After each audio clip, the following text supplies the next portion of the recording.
अरे अखियों से नींद चैन दिल का उड़ाता है।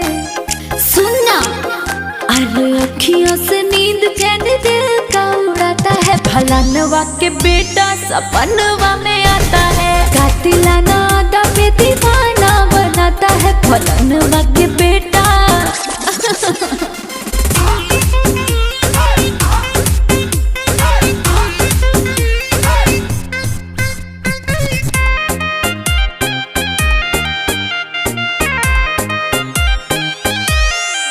भाव बड़ी खाता है, दिल को लुभाता है। नखरे दिखा के मुझे पल पल सताता है। हाँ दिल भइल बा दीवाना, नइखे खुशी के ठिकाना। लब वाला लेसन हम तो पढ़ब रोजाना।